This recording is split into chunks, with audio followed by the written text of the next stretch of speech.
কিছুদিন আগে প্রধান উপদেষ্টা প্রফেসর মোহাম্মদ ইউনূসের সঙ্গে সাক্ষাৎ করেছেন প্রধান নির্বাচন কমিশনার। সেই থেকেই রাজনৈতিক অঙ্গনে তোলপাড় চলছে যে তাদের দুজনের মধ্যে কী আলোচনা হয়েছে।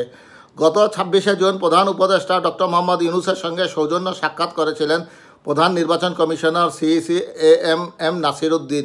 সেই বৈঠকে তাদের মধ্যে কী আলোচনা হয়েছে তা নিয়ে রাজনৈতিক দলগুলোর মধ্যে জল্পনা কল্পনা ছিল তুঙ্গে। কিছু রাজনৈতিক দল তো বৈঠকের এজেন্ডা প্রকাশের দাবিও জানিয়েছিল।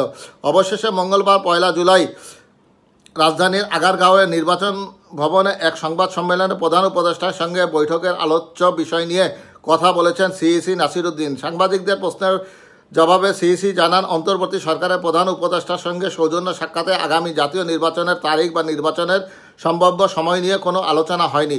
বৈঠকে আসন্ন জাতীয় সংসদ নির্বাচনকে ঘিরে নির্বাচন কমিশনের প্রস্তুতির বিষয়ে প্রধান উপদেষ্টা জানতে চেয়েছেন বলে জানিয়েছেন সিইসি এএম নাসির উদ্দিন।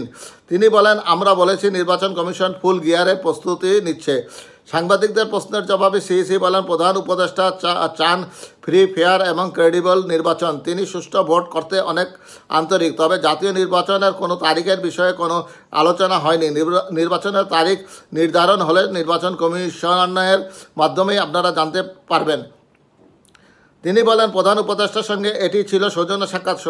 সৌজন্য সাক্ষাৎ হলেও কিছু বিষয় আলোচনায় এসেছে। প্রধান উপদেষ্টা নির্বাচনের প্রস্তুতি সম্পর্কে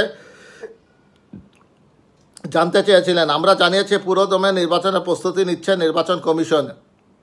এদিকে লন্ডনে বিএনপির ভারপ্রাপ্ত চেয়ারম্যান তারেক রহমানের সঙ্গে প্রধান উপদেষ্টার বৈঠকের পর একটি যৌথ বিবৃতিতে আগামী ফেব্রুয়ারির প্রথমার্ধে জাতীয় নির্বাচন হতে পারে বলে উল্লেখ করা হয়েছিল। সম্প্রতি মার্কিন পররাষ্ট্রমন্ত্রী মার্কো রুবিওর সঙ্গে ফোনালাপে আগামী বছরের শুরুর দিকে নির্বাচন আয়োজনের সম্ভাব্যতার কথা বলেছেন প্রধান উপদেষ্টা। কিন্তু বিভিন্ন সূত্র থেকে জানা যাচ্ছে প্রধান নির্বাচন কমিশনার অর্থাৎ সিইসি অফিস আগামী ফেব্রুয়ারি থেকে এপ্রিলের মধ্যে নির্বাচনের প্রস্তুতি নিচ্ছে বলে জানা যাচ্ছে।